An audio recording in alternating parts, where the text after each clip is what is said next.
أعوذ بالله من الشيطان الرجيم. بسم الله الرحمن الرحيم. الحمد لله الذي أنزل على عبده الكتاب ولم يجعل له عوجا قيما لينذر بأسا شديدا من لدنه ويبشر المؤمنين الذين يعملون الصالحات أن لهم أجرا حسنا ماكثين فيه أبدا وينذر الذين قالوا اتخذ الله ولدا ما لهم به من علم ولا لآبائهم كبرت كلمة تخرج من أفواههم إن يقولون إلا كذبا فلعلك باخع نفسك على آثارهم إن لم يؤمنوا بهذا الحديث أسفا إنا جعلنا ما على الأرض زينة لها لنبلوهم أيهم أحسن عملا وإنا لجاعلون ما عليها صعيدا جرزا أم حسبت أن أصحاب الكهف والرقيم كانوا من آياتنا عجبا إذ أوى الفتية إلى الكهف فقالوا ربنا آتنا من لدنك رحمة وهيئ لنا من أمرنا رشدا فضربنا على آذانهم في الكهف سنين عددا ثم بعثناهم لنعلم أي الحزبين أحصى لما لبثوا أمدا نحن نقص عليك نبأهم بالحق إنهم فتية آمنوا بربهم وزدناهم هدى وربطنا على قلوبهم إذ قاموا فقالوا ربنا رب السماوات والأرض لن ندعو من دونه إلها لقد قلنا إذا شططا هؤلاء قوم اتخذوا من دونه آلهة لولا يأتون عليهم بسلطان بين فمن أظلم ممن افترى على الله كذبا وإذ اعتزلتموهم وما يعبدون إلا الله فأووا إلى الكهف ينشر لكم ربكم من رحمته ويهيئ لكم من أمركم مرفقا وترى الشمس إذا طلعت تزاور عن كهفهم ذات اليمين وإذا غربت تقرضهم ذات الشمال وهم في فجوة منه ذلك من آيات الله من يهد الله فهو المهتد ومن يضلل فلن تجد له وليا مرشدا وتحسبهم أيقاظا وهم رقود ونقلبهم ذات اليمين وذات الشمال وكلبهم باسط ذراعيه بالوصيد لو اطلعت عليهم لوليت منهم فرارا ولملئت منهم رعبا وكذلك بعثناهم ليتساءلوا بينهم قال قائل منهم كم لبثتم قالوا لبثنا يوما أو بعض يوم قالوا ربكم أعلم بما لبثتم فابعثوا أحدكم بورقكم هذه إلى المدينة فلينظر أيها أزكى طعاما طعاما فليأتكم برزق منه وليتلطف ولا يشعرن بكم أحدا إنهم إن يظهروا عليكم يرجموكم أو يعيدكم في ملتهم ولا تفلحوا إذا أبدا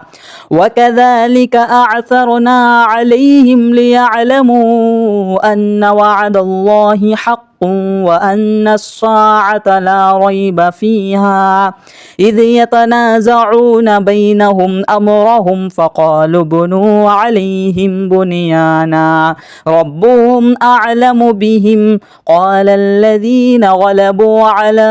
أمرهم لنتخذن عليهم مسجدا سيقولون ثلاثة رابعهم كلبهم ويقولون خمسة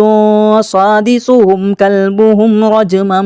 بالغيب ويقولون سبعة وثامنهم كلبهم قل رب أعلم بعدتهم ما يعلمهم إلا قليل فلا تمار فيهم إلا مراء ظاهرا ولا تستفت فيهم منهم أحدا ولا تقولن لشيء إني فاعل ذلك غدا إلا أن يشاء الله واذكر ربك إذا نسيت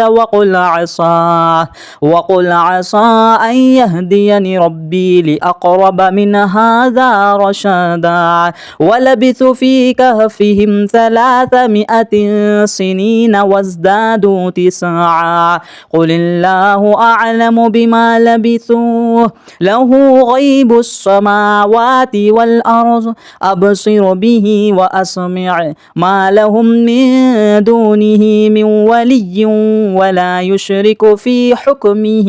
أحدا واتل ما أوحي إليك من كتاب ربك لا مبدل لكلماته ولا تجد من دونه ملتحدا واصبر نفسك مع الذين يدعون ربهم بالغداة والعشي يريدون وجهه ولا تعد عيناك عنهم تريد زينة الحياة الدنيا ولا تطع من أفغلنا قلبه عن ذكرنا واتبع هواه وكان أمره فرطا وقل الحق من ربكم فمن شاء فليؤمن ومن شاء فليكفر إنا أعتدنا للظالمين نارا أحاط بهم سرادقها وإن يستغيثوا يغاثوا بماء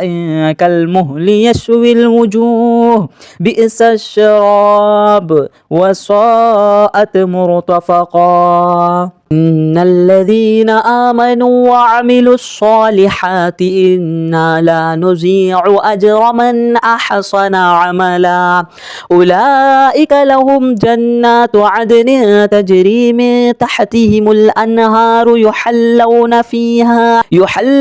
فيها من أساور من ذهب ويلبسون ثيابا خضرا من سندس واستبرق متكئين فيها على الأرائك نعم الثواب وحسنت مرتفقا واضرب لهم مثلا الرجلين جعلنا لأحدهما جنتين من أعناب وحففناهما بنخل وجعلنا بينهما زرعا كلتا الجنتين آتت أكلها ولم تظلم منه شيئا وفجرنا خلالهما نهارا وكان له ثمر فقال لصاحبه وهو يحاوره أنا أكثر منك مالا وعز نفرا ودخل جنته وهو ظالم لنفسه قال ما أظن أن تبيد هذه أبدا وما أظن الساعة قائمة ولئن رددت رددت إلى ربي لأجدن خيرا منها منقلبا. قال له صاحبه وهو يحاوره أكفرت بالذي خلقك من تراب ثم من نطفة ثم سواك رجلا لكن هو الله ربي ولا أشرك بربي أحدا. ولولا إذ دخلت جنتك قلت ما شاء الله لا قوة إلا بالله إن ترني أنا أقل منك مالا وولدا فعسى ربي أن يؤتيني خيرا من جنتك ويرسل عليها حسبانا من السماء فتصبح صعيدا زلقا أو يصبح ماؤها غورا فلا تستطيع له طلبا. وأحيط بثمره فأصبح يقلب كفيه على ما أنفق فيها وهي خاوية على عروشها ويقول يا ليتني لم أشرك بربي أحدا. ولم تكن له فئة ينصرونه من دون الله وما كان منتصرا. هنالك الولاية لله الحق هو خير ثوابا وخير عقبا. واضرب لهم مثل الحياة الدنيا كماء إن أنزلناه من السماء فاختلط به نبات الأرض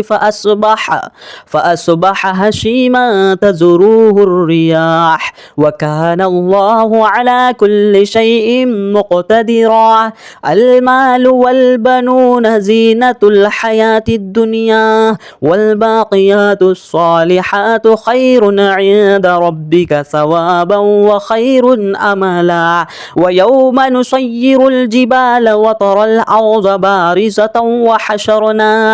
وحشرناهم فلم نغادر منهم أحدا وعرضوا على ربك صفا لقد جئتمونا كما خلقناكم أول مرة بل زعمتم أن لن نجعل لكم موعدا. وعرضوا على ربك صفا لقد جئتمونا كما خلقناكم أول مرة بل زعمتم أن لن نجعل لكم موعدا. ووضع الكتاب فترى المجرمين مشفقين مما فيه ويقول يا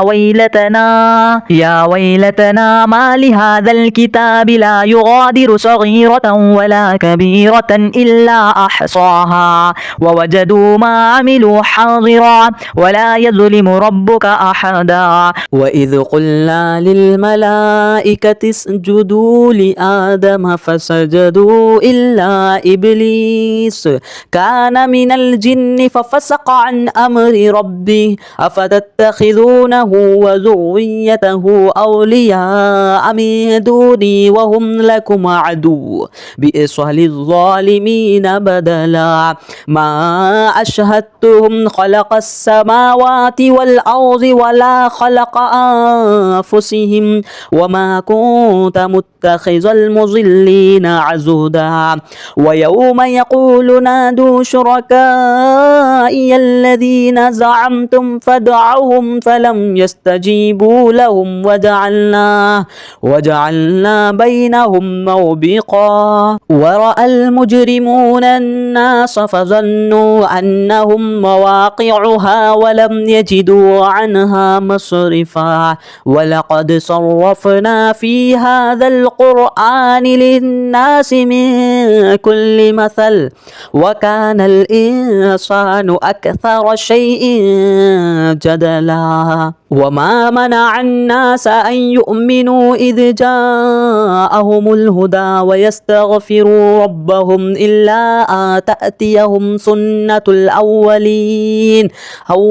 أو يأتيهم العذاب قبلا وما نرسل المرسلين إلا مبشرين ومنذرين ويجادل الذين كفروا بالباطل ليدحضوا به الحق واتخذوا آياتي وما أنذروا هزوا ومن أظلم ممن ذكر بآيات ربه فأعرض عنها ونسي ما قدمت يداه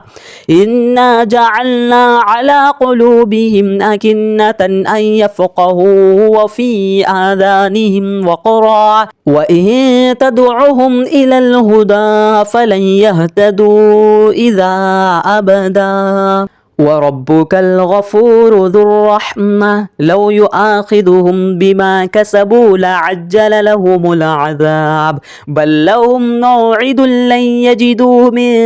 دونه موئلا وتلك القرى أهلكنا لهم لما ظلموا وجعلنا لمهلكهم موعدا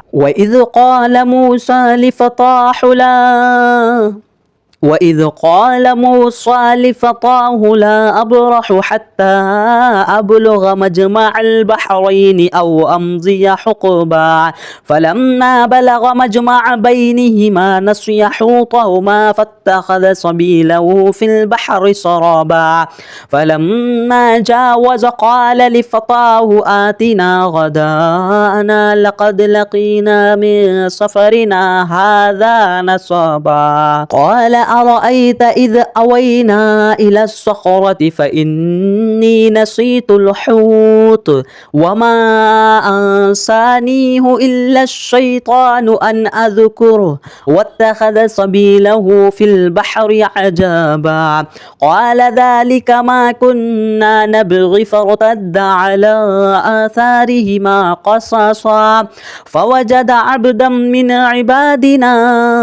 آتيناه رحمة من عندنا وعلمناه من لدنا علما قال له موسى هل أتبعك على أن تعلمني مما علمت رشدا قال إنك لن تستطيع معي صبرا وكيف تصبر على ما لم تحط به خبرا قال ستجدني إن شاء الله صابرا ولا أعصي لك أمرا قال فإن اتبعتني فلا تسألني عن شيء حتى أحدث لك منه ذكرا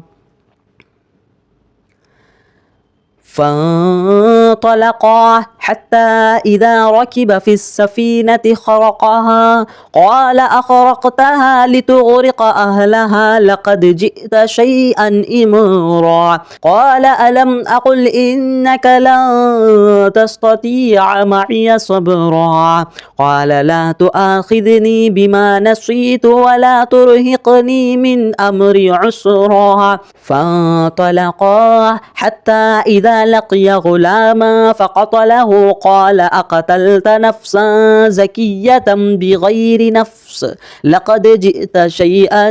نكرا قال ألم أقل لك إنك لن تستطيع معي صبرا قال إن سألتك عن شيء بعدها فلا تصاحبني قد بلغت من لدني عذرا فانطلقا حتى إذا أتيا أهل قرية استطعما أهلها فأبوا أن يضيفوهما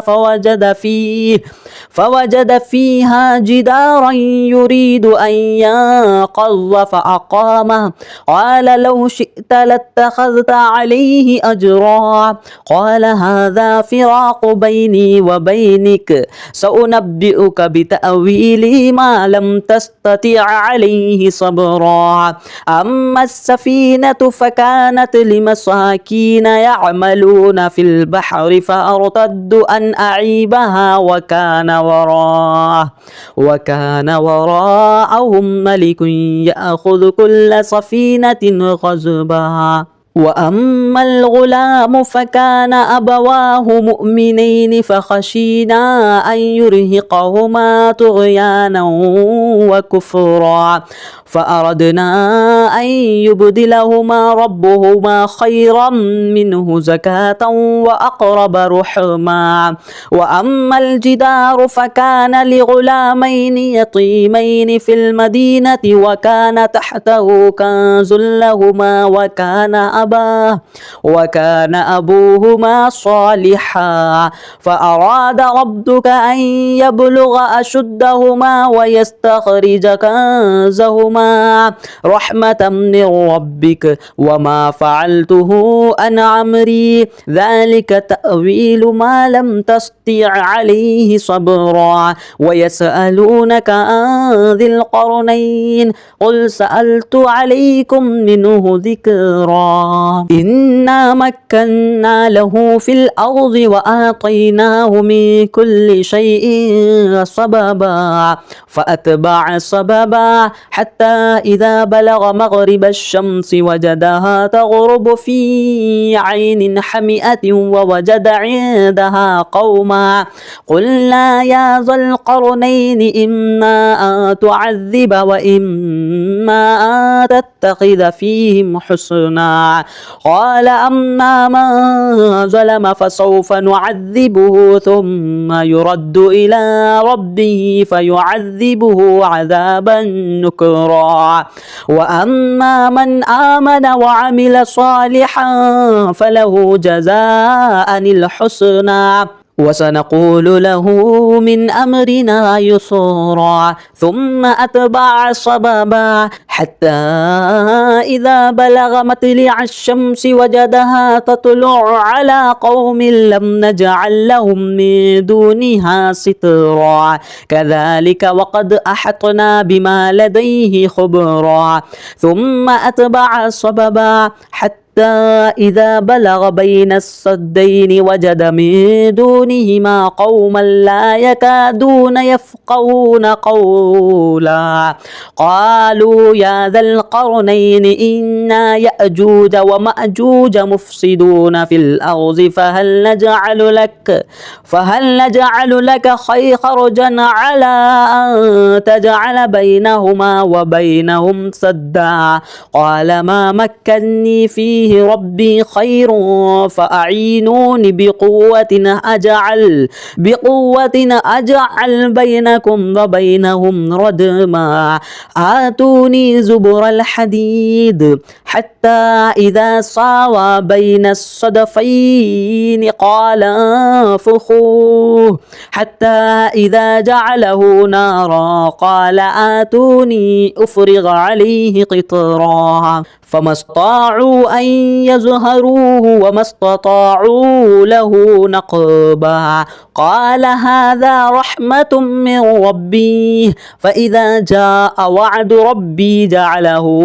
دكا وكان وعد ربي حقا وتركنا بعضهم يومئذ يموج في بعض ونفخ في السور فجعلناهم جماعا وأعرضنا جهنم يومئذ للكافرين عرضا الذين كانت أعينهم في غطاء عن ذكري وكانوا لا يستطيعون سمعا أفحسب الذين كفروا أن يتخذوا عبادي من دوني أولياء إنا أعتدنا جهنم للكافرين نزلا قل هل ننبئكم بالأخسرين أعمالا الذين ضل سعيهم في الحياة الدنيا وهم يحسبون أنهم يحسنون صنعا أولئك الذين كفروا بآيات ربهم ولقائهم فحبطت أعمالهم فلا نقيم لهم يوم القيامة وزنا ذلك جزاؤهم جهنم بما كفروا واتخذوا آياتي ورسلي هزوا إن الذين آمنوا وعملوا الصالحات كانت لهم جنات الفردوس نزلا خالدين فيها لا يبغون عنها حولا قل لو كان البحر مدادا لكلمات ربي لنفد البحر قبل أن تنفد كلمات ربي ولو جئنا بمثله مددا قل إنما أنا بشر مثلكم يوحى إلي أنما إلهكم إله واحد فمن كان يرجو لقاء ربه فليعمل عملا صالحا ولا يشرك بعبادة ربه أحدا أعوذ بالله من الشيطان الرجيم بسم الله الرحمن الرحيم الحمد لله الذي أنزل على عبده الكتاب ولم يجعل له عوجا قيما لينذر بأسا شديدا من لدنه ويبشر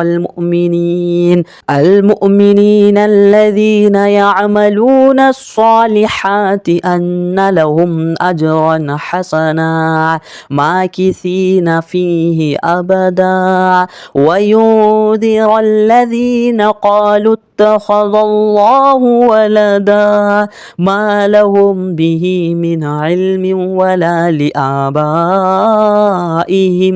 كبرت كلمة تخرج من أفواههم إن يقولون إلا كذبا فلعلك باقع نفسك على آثارهم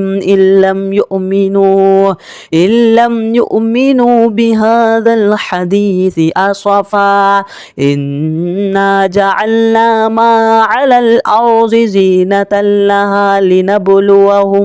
لنبلوهم أيهم أحسن عملا وإنا لجاعلون ما عليها صعيدا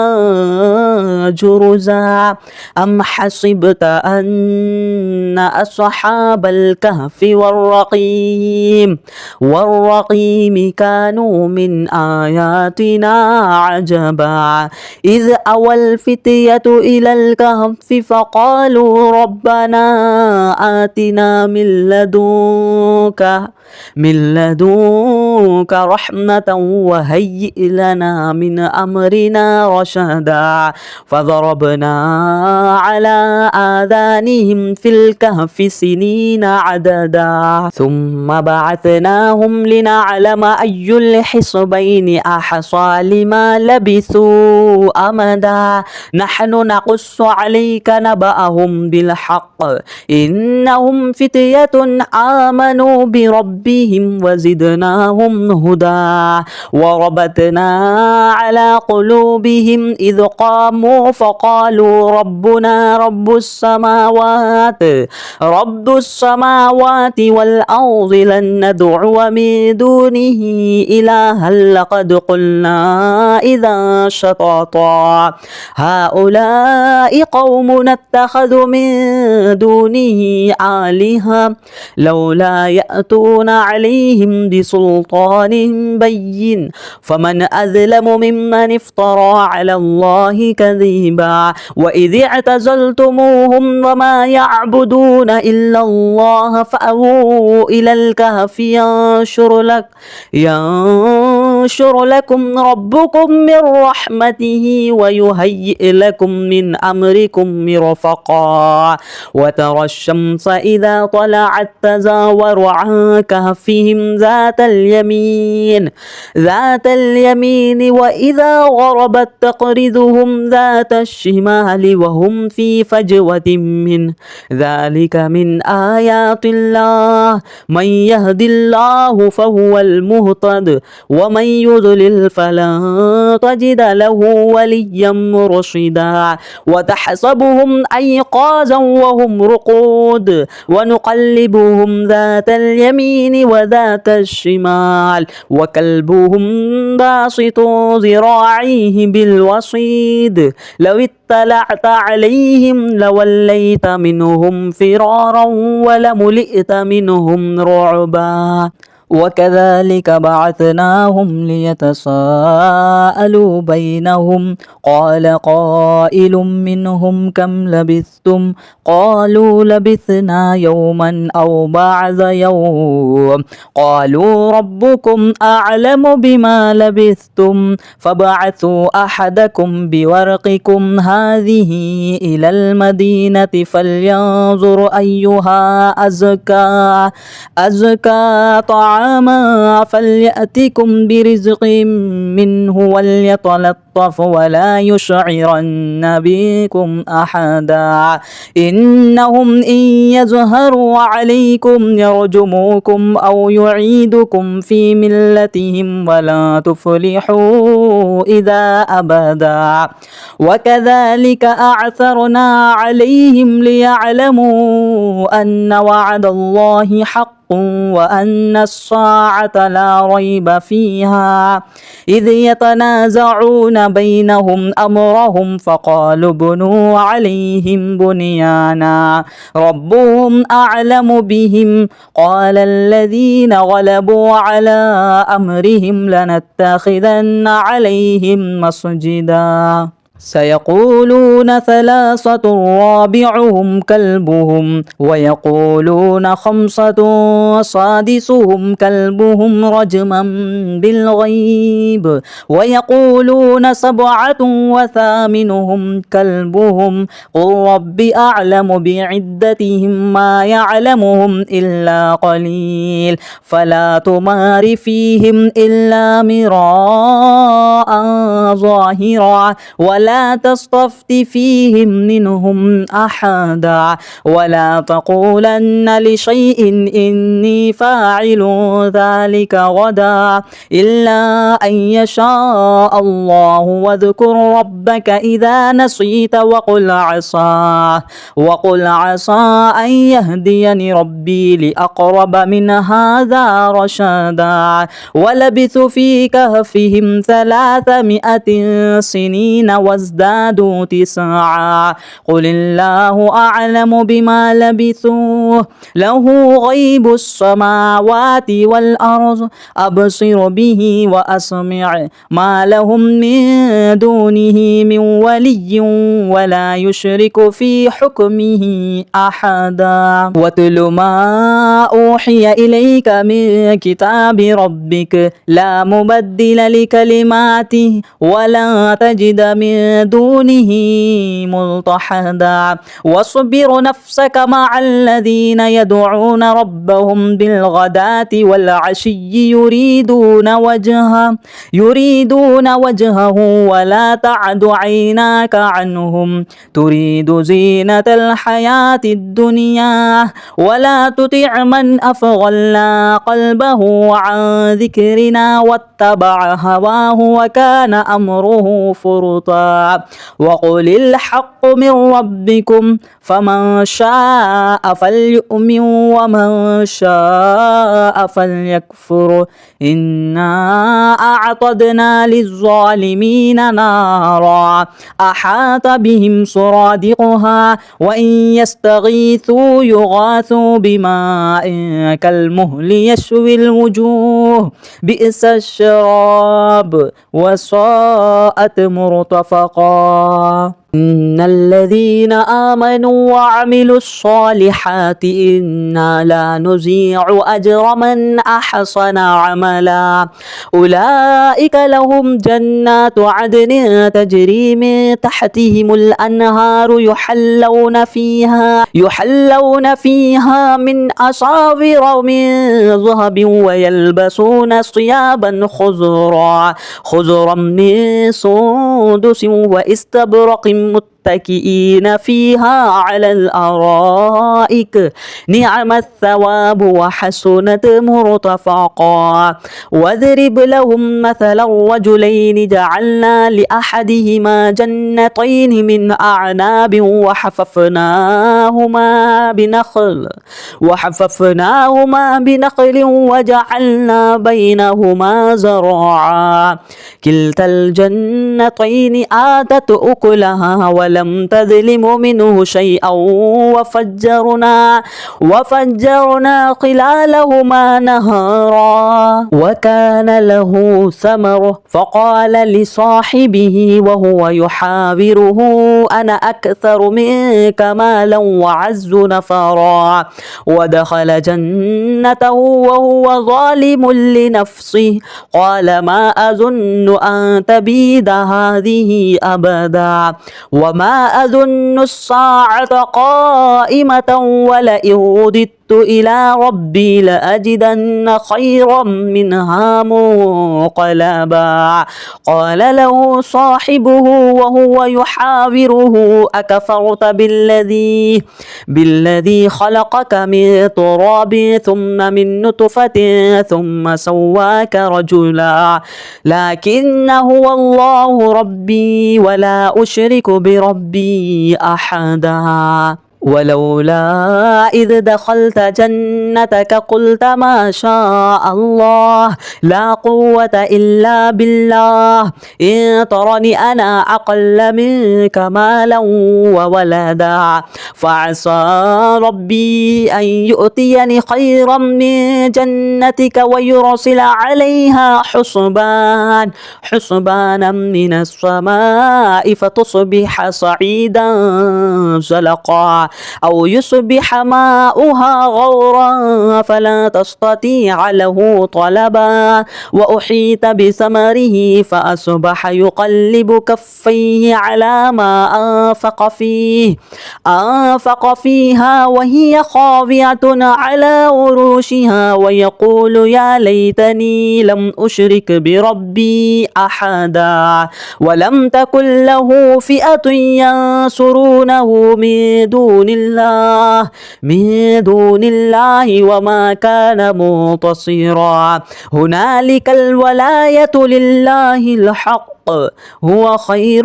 ثوابا وخير عقبا واضرب لهم مثل الحياة الدنيا كماء إن أنزلناه من السماء فاختلط به نبات الأرض فأصبح هشيما تذروه الرياح وكان الله على كل شيء مقتدرا المال والبنون زينة الحياة الدنيا والباقيات الصالحات خير عند ربك ثوابا وخير أملا ويوم نسير الجبال وترى الأرض بارزة وحشرناهم فلم نغادر منهم أحدا وعرضوا على ربك صفا لقد جئتمونا كما خلقناكم أول مرة بل زعمتم أن لن نجعل لكم موعدا وعرضوا على ربك صفا لقد جئتمونا كما خلقناكم أول مرة بل زعمتم أن لن نجعل لكم موعدا ووزع الكتاب فترى المجرمين مشفقين مما فيه ويقول يا ويلتنا ما لهذا الكتاب لا يغادر صغيرة ولا كبيرة إلا أحصاها ووجدوا ما عملوا حاضرا ولا يظلم ربك أحدا وإذ قلنا للملائكة اسجدوا لآدم فسجدوا إلا إبليس كان من الجن ففسق عن أمر ربه أفتتخذونه وذريته أولياء من دوني وهم لكم عدو بئس نبطش للظالمين بدلا ما أشهدتهم خلق السماوات والأرض ولا خلق أنفسهم وما كنت متخذ المضلين عضدا ويوم يقول نادوا شركائي الذين زعمتم فادعوهم فلم يستجيبوا لهم وجعلنا بينهم موبقا ورأى المجرمون الناس فظنوا أنهم مواقعها ولم يجدوا عنها مصرفا ولقد صرفنا في هذا القرآن للناس من كل مثل وكان الإنسان أكثر شيء جدلا وما منع الناس أن يؤمنوا إذ جاءهم الهدى ويستغفروا ربهم إلا أن تأتيهم سنة الأولين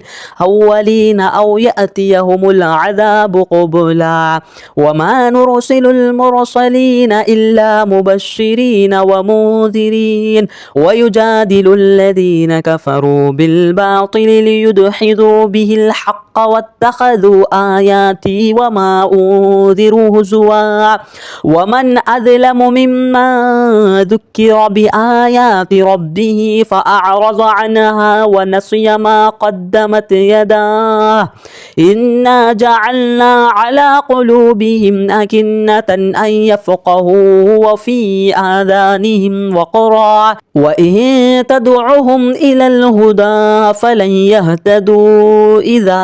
أبدا وربك الغفور ذو الرحمة لو يؤاخذهم بما كسبوا لعجل لهم العذاب بل لهم موعد لن يجدوا من دونه موئلا وتلك القرى أهلكنا لهم لما ظلموا وجعلنا لمهلكهم موعدا وإذ قال موسى لفتاه لا أبرح حتى أبلغ مجمع البحرين أو أمضي حقبا فلما بلغ مجمع بينهما نسي حوطهما فاتخذ سبيله في البحر سرابا فلما جاوز قال لفتاه آتنا غداءنا لقد لقينا من سفرنا هذا نصبا قال أرأيت إذ أوينا إلى الصخرة فإني نسيت الحوت وما أنسانيه إلا الشيطان أن أذكره واتخذ سبيله في البحر عجبا قال ذلك ما كنا نبغي فارتد على آثارهما قصصا فوجد عبدا من عبادنا آتيناه رحمة من عندنا وعلمناه من لدنا علما قال له موسى هل أتبعك على أن تعلمني مما علمت رشدا قال إنك لن تستطيع معي صبرا وكيف تصبر على ما لم تحط به خبرا قال ستجدني إن شاء الله صابرا ولا أعصي لك أمرا قال فإن اتبعتني فلا تسألني عن شيء حتى أحدث لك منه ذكرا فانطلقا حتى إذا ركب في السفينة خرقها قال أخرقتها لتغرق أهلها لقد جئت شيئا إمرا قال ألم أقل إنك لن تستطيع معي صبرا قال لا تؤاخذني بما نسيت ولا ترهقني من أمري عسرا فانطلقا حتى إذا لقي غلاما فقتله قال أقتلت نفسا زكية بغير نفس لقد جئت شيئا نكرا قال ألم أقل لك إنك لن تستطيع معي صبرا قال إن سألتك عن شيء بعدها فلا تصاحبني قد بلغت من لدني عذرا فانطلقا حتى إذا أتيا أهل قرية استطعما أهلها فأبوا أن يضيفوهما فوجد فيها جدارا يريد أن ينقض فأقامه قال لو شئت لاتخذت عليه أجرا قال هذا فراق بيني وبينك سأنبئك بتأويل ما لم تستطع عليه صبرا أما السفينة فكانت لمساكين يعملون في البحر فأرتد أن أعيبها وكان وراءهم ملك يأخذ كل سفينة غصبا وأما الغلام فكان أبواه مؤمنين فخشينا أن يرهقهما طغيانا وكفرا فأردنا أن يبدلهما ربهما خيرا منه زكاة وأقرب رحما وأما الجدار فكان لغلامين يتيمين في المدينة وكان تحته كنز لهما وكان أبوهما صالحا فأراد ربك أن يبلغ أشدهما ويستخرج كنزهما رحمة من ربك وما فعلته عن أمري ذلك تأويل ما لم تستطع عليه صبرا ويسألونك عن ذي القرنين قل سألت عليكم منه ذكرا إنا مكنا له في الأرض وآتيناه من كل شيء سببا فأتبع سببا حتى إذا بلغ مغرب الشمس وجدها تغرب في عين حمئة ووجد عندها قوما قلنا يا ذا القرنين إما أن تعذب وإما أن تتخذ فيهم حسنا قال أما من ظلم فسوف نعذبه ثم يرد إلى ربه فيعذبه عذابا نكرا وأما من آمن وعمل صالحا فله جزاء الحسنى وسنقول له من أمرنا يسرا ثم أتبع سببا حتى إذا بلغ مطلع الشمس وجدها تطلع على قوم لم نجعل لهم من دونها سترا كذلك وقد أحطنا بما لديه خبرا ثم أتبع سببا حتى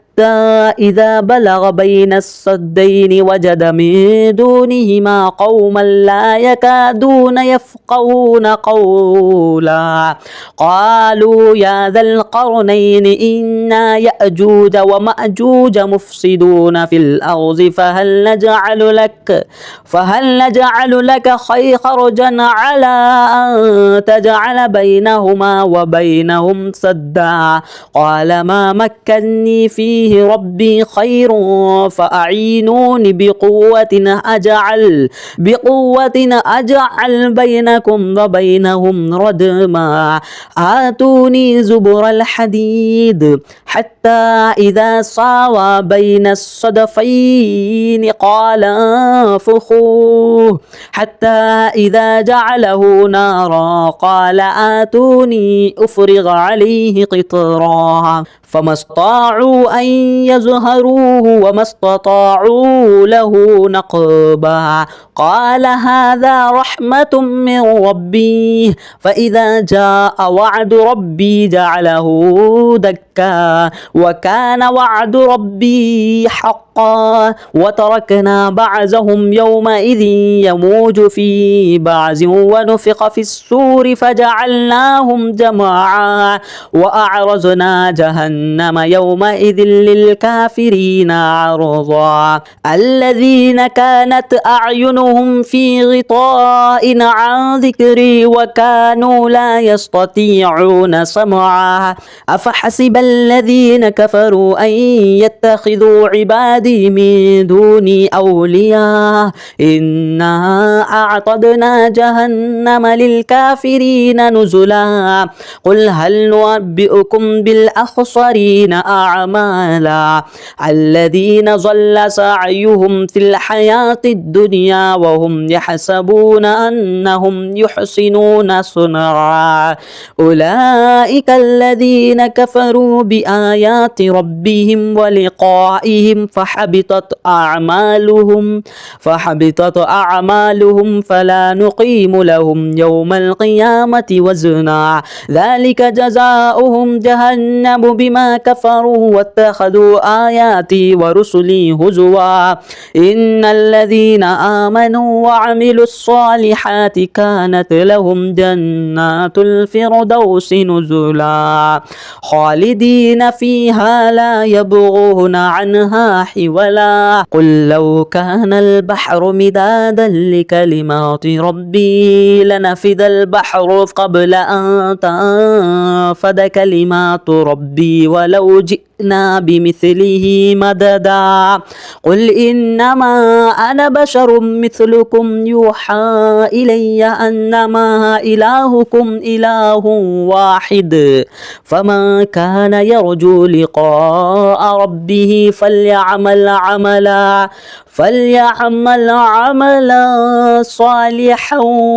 ولا يشرك بعبادة ربه أحدا.